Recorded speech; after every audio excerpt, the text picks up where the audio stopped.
स्वयं दर्शितं येन तस्मै श्री गुरवे नमः।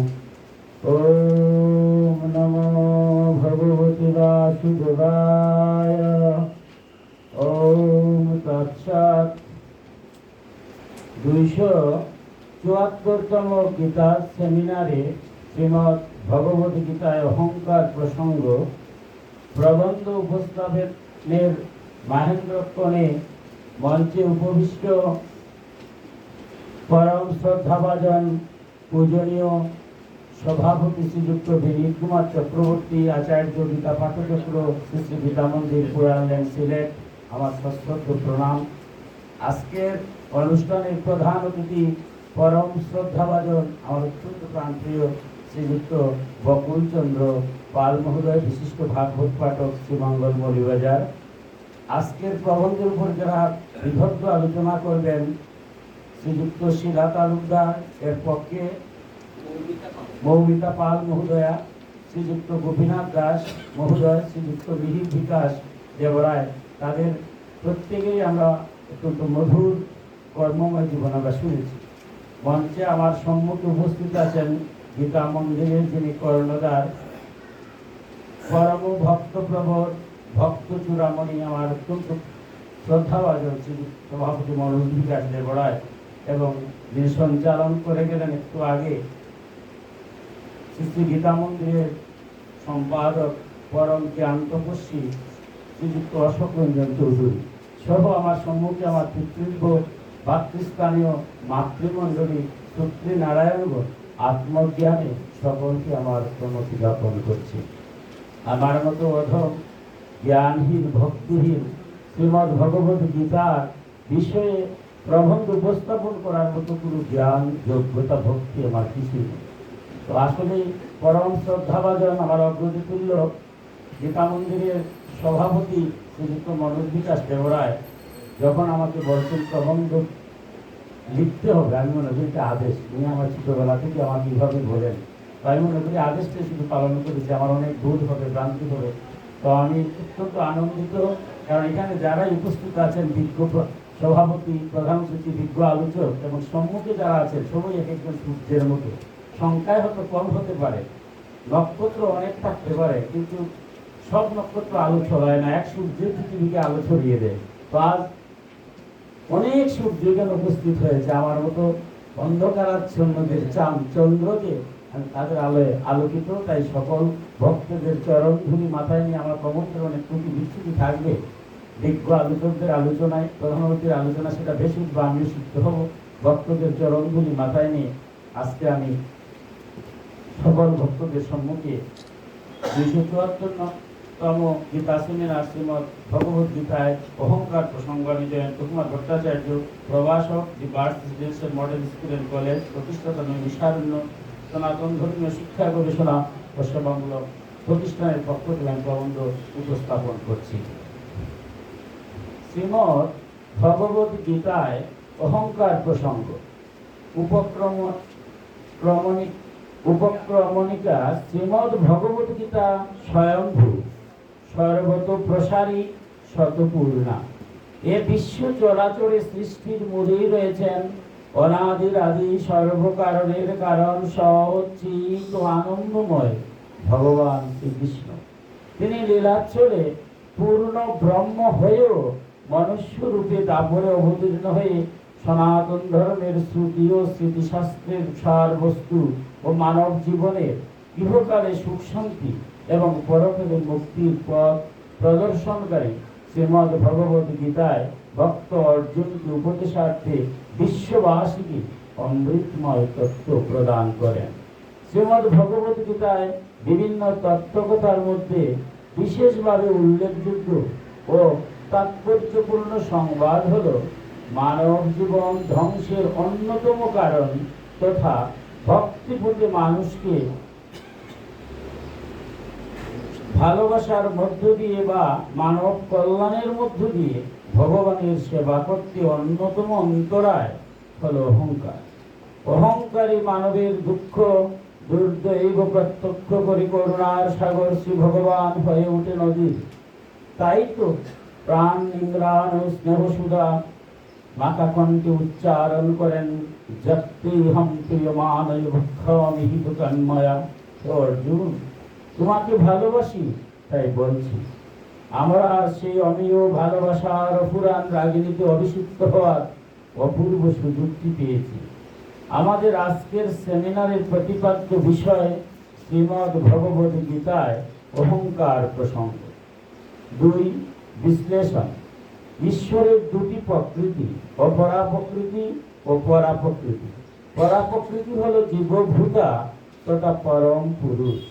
অপরদিকে অপরা প্রকৃতি হল ইতি, অপ, তেজ, মরুধ্যান, বুদ্ধি, মন, অহংকার। ভগবান মুখে শুনতে পাই, ভূমি আপ অনল বায়ু খম মৌন বুদ্ধি বচা অহংকার ইতি এয়ং নে ভিন্না প্রকৃতিস্তদা অপরা ইয়ং ইতু অন্নম প্রকৃতিম বুদ্ধি মে পরম জীবভূতম মহাবাহু জয়া ইদম ধার্যতি জগৎ। গীতার 7ম অধ্যায়ের 4 ও 5 নম্বর শ্লোক। অর্থাৎ ভগবান অর্জুনকে বলছেন, আমার এই প্রকৃতি ভূমি, জল, অনল বায়ু, আকাশ, মন, বুদ্ধি, অহংকার, এই 8 প্রকার বিভক্ত। হে মহাবীর, এই প্রকৃতির নাম অপরা প্রকৃতি। ইহা ছাড়াও আমার অন্য একটি প্রকৃতি আছে, তাহাকে পরা প্রকৃতি বলে জানবে। ইহা জগৎকে ধারণ করে আছে। এই অপরা প্রকৃতির অন্যতম উপাদান অহংকার, যা মানুষকে রজ ও তমগুণী করে তোলে। অহংকারের ফলে মানুষ পরা প্রকৃতিকে ভুলে সংসার মায়ায় আবদ্ধ হয়ে দুঃখ ভোগ করে থাকে। অহংকারের ফলে মানুষ ধর্মের বিপরীতে চলে ও অচিরেই ধ্বংসপ্রাপ্ত হয়। অহংকারের ফলে জ্ঞানীরা অজ্ঞানীতে পরিণত আর ভক্তিমানরা ভক্তিচ্যুত হন। ঈশ্বর আনন্দময়, তাকে বললেই জীবের ভাগ্যে দুঃখ ভোগ অনিবার্য। অহংকারের ফলেই মানুষ ঈশ্বরকে ভুলে জাগতিক আসক্তিকে রত হয় আর পরিণামে নরক যন্ত্রণার তাপে জর্জরিত হয়। অহংকার হতে জন্মে অজ্ঞানতা ও ভ্রান্তি। ইহার ফল কর্তব্য বিমূঢ়তা ও অজ্ঞানতা। একটা আলোর উপরে একটা কাচের চিমনি ধোঁয়ায় যদি চিমনিটা একেবারে কালো হয়ে যায়, তাহলে মধ্যস্থিত আলো আর বিকশিত হতে পারে না। ধোঁয়ায় ভরা চিমনিটা হলো অহংকার, যার ফলে মানুষ সত্যকে উপলব্ধি করতে পারে না। কিন্তু যে ব্যক্তি অহংকার মুক্ত হয়ে নিজ সত্তাকে ভগবৎ স্বরূপে সঁপিয়ে দেয়, নিজের অহংকার শূন্য জীবনকে ভগবানের পায়ে লুটিয়ে দেয়, অহংকার যুক্ত আমিত্বকে পরমেশ্বরের যজ্ঞাগ্নিতে আহুতি দেয়, তখন সে তার দেহকে ভগবত ভাবময় দেহ অনুভব করে। অহংকারের প্রকার। অহংকার 2 প্রকারের হয়। কারণ স্বরূপ অহং রূপ অন্তরের ব্যক্তিকে অহংকার বলা হয়। ভগবান ষোড়শ অধ্যায়ের 18তম শ্লোকে বলেছেন, অহংকারম বলম দর্পং কামং ক্রোধম চ সংস্কৃতা মাম আত্মপরদেহিষু প্রদিশন্তু অভ্যসুয়া। অর্থাৎ সেই অহংকার, দর্প, ক্রোধ, কামনার বশবর্তী ব্যক্তিগণ নিজেদের এবং অন্যের দেহে অবস্থিত অন্তর্যামী রূপে আমাকে দেশ করে এবং আমারও অপরের গুণাবলীতে দৃষ্টি রাখে। অহংকার যুক্ত মানুষই আসুরি নামে খ্যাত। অহংকারের ফলে তারা নিজ হৃদয়ে বিরাজমান পরমাত্মার সঙ্গেও বিরোধিতা করে। অর্থাৎ হৃদয়ে যে সুন্দর স্ফুরণ হয়, সুসিদ্ধান্তের উদয় হয়, সেগুলোকে তারা উপেক্ষা, অগ্রাহ্য করে, সেগুলোকে তারা মানে না। তারা অপরকে অবজ্ঞা করে, তিরস্কার করে, অপমান করে, দুঃখ দেয় এবং তাদের প্রতি দ্বেষ ভাব রাখে। অহংকারের ফলে ব্যক্তি অবিনীত, আত্মপ্রশংসাকারী ও সদা ধনমানের গর্বে স্থিত থাকে। অহংকার এত বড় যে অহংকারী ব্যক্তি জগতে নিজেকে ছাড়া আর কিছুই ভালো দেখতে পায় না। অপরের নিন্দা করা তাদের প্রকৃতিগত স্বভাব। সকল বিষয়ে এই ভাবটা এমন যে আমি উত্তম, আমি শ্রেষ্ঠ, আমি মানি, আমি গুণী। তো কর্তা স্বরূপ অহং রূপে ব্যক্তিত্ব প্রকাশই হল অহংকার। এখানে ব্যক্তি নিজেকে ক্রিয়াগুলোর কর্তা বলে মনে করে। সমষ্টি হলো ঈশ্বর আর ব্যষ্টি হলো ব্যক্তি। ব্যষ্টি কোনো পৃথক তত্ত্ব নয়, এটা সমষ্টিরই এক ক্ষুদ্র অংশ। অহংকারের ফলে ব্যষ্টির সঙ্গে সম্পর্ক স্থাপন হয়, ফলে জীব সংসার বন্ধনে আবদ্ধ হয় আর ঈশ্বরকে ভুলে যায়। পরিণামে জীবন হয়ে উঠে দুঃখময়। তাই তো ভগবান জ্ঞানী হওয়ার উপদেশ দিতে গিয়ে অহংকারহীন হওয়ার জন্য বলেছেন গীতার 13তম অধ্যায়ের 7 নম্বর শ্লোকে, ওমানিত্যম ঔদম্ভিতম অহিংসা খান্ত্যাজ্জবম আচার্যোপাসনম শৌচম স্তৌর্যম আত্মবিনিগ্রহ। মানিত্য অর্থাৎ নিজের শ্রেষ্ঠত্ব ভাব তথা অহংকার থাকা, দম্ভ ভাব না থাকা, অহিংসা, ক্ষমা, সারল্য, গুরু সেবা, অন্তর্বাহির শুচিতা, সহ্য এবং আত্মসংযম, এগুলো হলো জ্ঞান। অর্থাৎ জ্ঞানী হতে গেলে অবশ্যই অহংকার শূন্য হতে হবে। আবার অহংকার শূন্য ভক্তি কখনো চলে না। আর অহংকার শূন্য ভক্তি হলো অনন্য ভক্তি। ভগবান অর্জুনকে ভক্ত হতে বলেছেন। 4, অহংকার থেকে মুক্তির পথ। 1, সাংখ্য যুগের দ্বারা।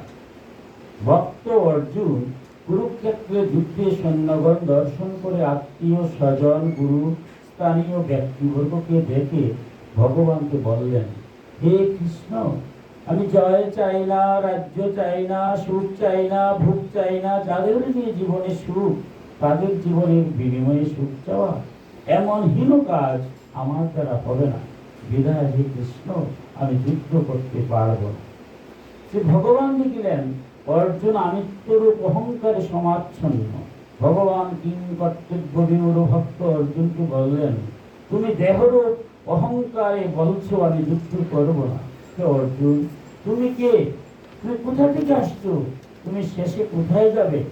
ভক্তের বেদনায় ভগবান না দূর হয়ে দেহ আর দেহি যে এক নয়, সেই তত্ত্বকথা বলতে গিয়ে গীতার 2য় অধ্যায়ের 20 থেকে 22 নম্বর শ্লোকে বলছেন, নো জায়তে ম্রিয়তে বা কদাচিৎ নো অয়ং ভূত্বা ভবিতবা নো ভূয় অজনিত্য শাশ্বত অয়ং পুরাণ নহন্যতে হন্যমান শরীরে বেদ বিনাশিনম নিত্যম যো এনম আদম অদ্বয়ম কতম সুপুরুষো প্রাপ্ত ক্রমঘাতয়তি হন্তিকম ভাসাংসি জীর্ণানি যত বিহায় নমানি গৃহ্ণাতি নরভূপরাণি প্রসীরাণি বিহেদিন্নানি সংজাতি নবানি দেহি।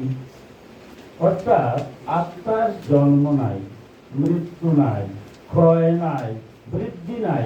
শরীর নষ্ট হলেও আত্মা নষ্ট হয় না। যে ব্যক্তি আত্মাকে অবিনাশী বলে জানে, সে ব্যক্তি তাহাকেও হত্যা করতে বা হত্যা করাতে পারে না। মানুষ যেমন জীর্ণ বস্ত্র পরিত্যাগ করে নতুন বস্ত্র পরিধান করে, আত্মাও সেই জীর্ণ শরীর ত্যাগ করে নতুন শরীর গ্রহণ করে। ভগবানের কথায় অর্জুনের দেহরূপ অহংকারের বিনাশ হল। তিনি উপলব্ধি করলেন, আত্মা অবিনশ্বর, আত্মা বিনশ্বরী বিনশ্বর। দেহির কোনো কোনো দেহান্তর ঘটে, জগৎ কল্যাণে অমৃতত্ব লাভ হয়। জগতের কল্যাণের জন্য প্রয়োজনে দেহের অহংকার বিসর্জন দিয়ে জগৎ কল্যাণে প্রতি হওয়াই মানব জীবনের লক্ষ্য তথা মুখ্য লাভ। 2, কর্মযোগের দ্বারা। আমি কর্ম করি কিংবা আমি কর্ম করি না, এর দুটি অহংকার। ভগবান আমাকে দিয়ে কর্ম করান, জগৎ হিতার্থে কর্ম করতে হবে, এই চিন্তাই হলো নিরহংকার। সেই জন্য যতক্ষণ পর্যন্ত নিঃস্বার্থের জন্য কর্ম করা হয়, ততক্ষণ কামনা ত্যাগ হয় না। বিদায় আমি কর্ম করি কিংবা আমি কর্ম করি না, এই অহংবোধ সৃষ্টি হয়। ভগবান অর্জুনকে তাই বললেন গীতার 3য় অধ্যায়ের 4th শ্লোকে, নৌ কর্মণাম অনারম্ভাৎ নৈষ্কম্ভ্যং পুরুষমস্মৃতি নৌ চ সন্ন্যসনাদেব সিদ্ধিম সমভিগচ্ছতি। অর্থাৎ মানুষ কর্মারম্ভ না করলেই যে নৈষ্কম্য প্রাপ্ত হয় তাও নয়, আবার কর্ম ত্যাগ করলেই যে সিদ্ধি লাভ হয় তাও নয়। ভগবান অর্জুনকে উপদেশার্থে বিশ্ববাসীকে বলছেন, কর্ম কেবলমাত্র ত্যাগ করলে সিদ্ধি প্রাপ্তি ঘটে না। সিদ্ধি লাভটি করতে হলে তার কর্তৃত্ব ভাব তথা অহংকার বা পরিত্যাগ করা অত্যন্ত আবশ্যক। সুতরাং কর্ম ত্যাগ নয়, কর্মে অহংকার কর্তৃত্বকে পরিত্যাগ করলে এবং জগৎ হিতার্থে কর্মের মধ্য দিয়ে মুখ্য লাভ সম্ভব। বাস্তবে কর্ম করা দোষের নয়, বরং কর্মে সকাম ভাব থাকা হচ্ছে দোষের। ভগবান বলছেন, যে বাহ্যত ইন্দ্রিয় সংযম করে অন্তরে বিষয়ে চিন্তাকারী মিথ্যাচারী তথা অহংকারী ব্যক্তি অপেক্ষা আসক্তি রহিত হয়ে অন্যের হিতার্থে কর্ম করা শ্রেষ্ঠ। অহংকারী ব্যক্তি অপরের হিত করতে সক্ষম হয় না, কিন্তু অহংকার শূন্য ব্যক্তি দ্বারা স্বাভাবিকভাবেই প্রাণী মাত্রেরই হিত হয়। তার সকল কর্ম শুধুমাত্র অন্যের হিতার্থে হয়। অহংকারী পতন ঘটায়, কর্ম নয়। অহংকারের ফলে মানুষ আসক্তির দ্বারা মানুষ শরীর, ইন্দ্রিয়াদি, মন, বুদ্ধি ইত্যাদি জড় পদার্থের সঙ্গে নিজের সম্বন্ধ স্থাপন করে নিজের আরাম ও সুখের জন্য বিভিন্ন কর্মে লিপ্ত হয়ে কর্মবন্ধনে আবদ্ধ হয়ে দুঃখ লাভ করে থাকে। 3. জ্ঞান যুগের দ্বারা অধর্ম বৃদ্ধি এবং ধর্ম হ্রাস হওয়ার অন্যতম কারণ হল অহংকার। অহংকারের ফলে জ্ঞান অর্জন থেকে চ্যুত হয়ে মানুষ সাংসারিক ভোগ এবং সম্পদ সংগ্রহে যেমনই আসক্তি বাড়াতে থাকে, তেমনি বৃদ্ধি পেতে থাকে সমাজে পাপাচার, কলহ, বিদ্রোহ ইত্যাদি। অহংকারের ফলশ্রুতিতে পরমাত্মাতে বিমুখ হলেই মানুষের বিনাশশীল পদার্থে আসক্তি জন্মায়। কিন্তু অহংকার শূন্য হলে মানুষ ভগবানের শরণাগত হয়ে বিধায় ভগবতময় হয়ে যায়। জ্ঞানের দ্বারাই মানুষ নিজ শক্তি রসালতা বুঝে ঈশ্বরের উপর নিঃশর্ত আত্মসমর্পণ করে বিধায় মানুষের সমস্ত মালিন্য চলে যায় ও মানুষ পরম পবিত্র হয়ে ওঠে। জ্ঞান তপস্যার দ্বারা অহংকার মুক্ত হওয়াতে জ্বরের সঙ্গে মেনে নেওয়া সম্পর্ক সর্বতভাবে বিচ্ছিন্ন হয়। জ্ঞান তপস্যার দ্বারা পবিত্র হয়ে মানুষ ভগবানকে প্রাপ্ত হয়। অহংকার শূন্য হয়ে জ্ঞান প্রাপ্তির 8টি অন্তরঙ্গ সাধনের কথা বলা হয়েছে। এগুলো হলো বিবেক। সৎ ও অসৎকে পৃথকভাবে জানার নামই বিবেক। 2 হচ্ছে বৈরাগ্য, অসৎকে পরিত্যাগই হলো বৈরাগ্য। সম, মনকে বিষয়াসক্তি থেকে সরিয়ে নেওয়াই হলো সম। মুমুক্ষুত্ব, সংসার থেকে মুক্তি পাওয়ার ইচ্ছে হলো মুমুক্ষুত্ব। শ্রবণ, গুরুর নিকটে শাস্ত্রাদি শুনে সেটি উপলব্ধি করাই শ্রবণ। মনন, যুক্তি ও বিচার দ্বারা আত্মতত্ত্ব চিন্তাই হলো মনন। নিদিধ্যাসন, আত্মার অস্তিত্ব না মানাকে বিপরীত চিন্তা বলা হয়। এই বিপরীত চিন্তা দূর করার নাম হলো নিদিধ্যাসন। তত্ত্ব পদার্থের সংশোধন, প্রকৃতিজাত পদার্থগুলির সঙ্গে সম্পর্ক ছিন্ন হয়ে এক চিন্ময় তত্ত্ব শেষ পর্যন্ত থাকলে তাকে বলা হয় তত্ত্ব পদার্থ সংশোধন।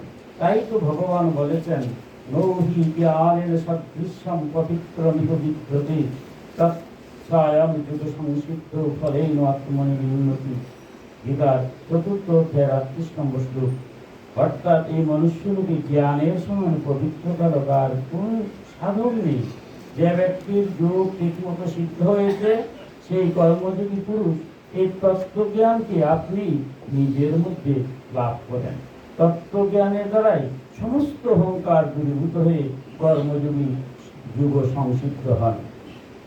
4. ভক্তি যুগের দ্বারা গীতার অহংকার শূন্য ভক্তি শুদ্ধা ভক্তি। শ্রী গুরুদেবের আশীর্বাদে এই শুদ্ধা ভক্তির দ্বারা ভগবানের কৃপা হলে সমস্ত অহংকারী দূরীভূত হয়।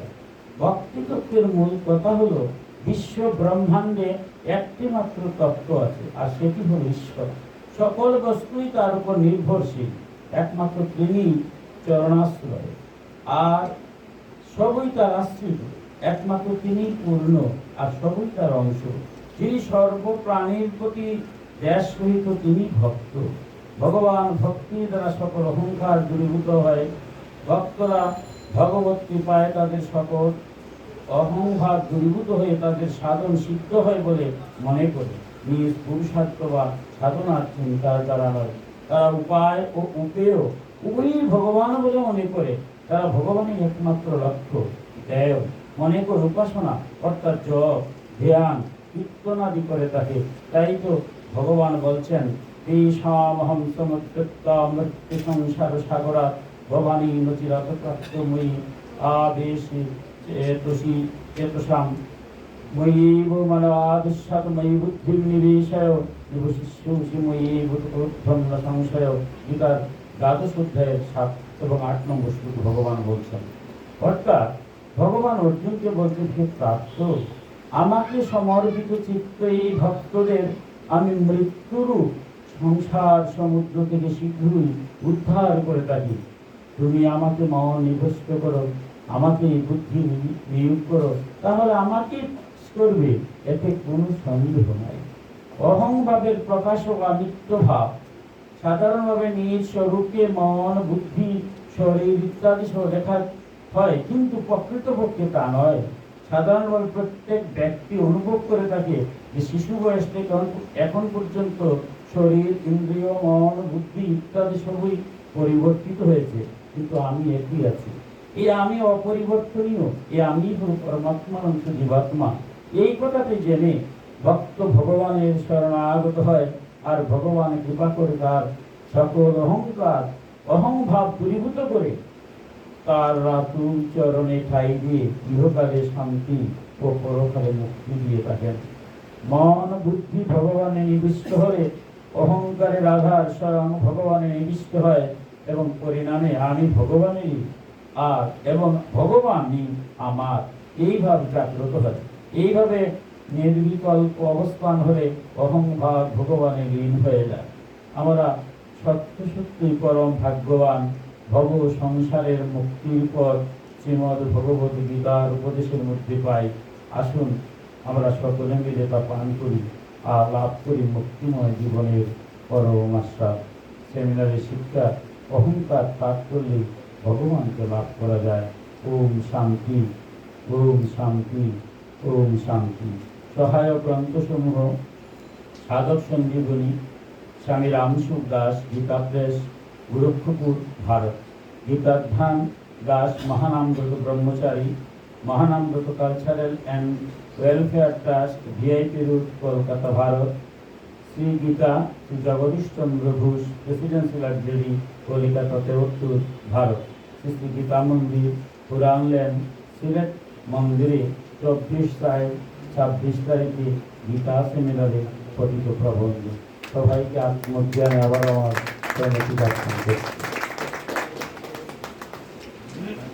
সর্বে ভবন্তু সুখিনো, সর্বে সন্তু নিরাময়া, সর্বে ভদ্রাণি পশ্যন্তু মা কশ্চিৎ দুঃখভাগ ভবেৎ। পরমেশ্বর ভগবান শ্রীকৃষ্ণ এই পৃথিবীর সকলে সুখী হোক, সকলে রোগ মুক্ত হোক, সকলে শুভবোধ দর্শন করুক, সকলে শান্তি লাভ করুক।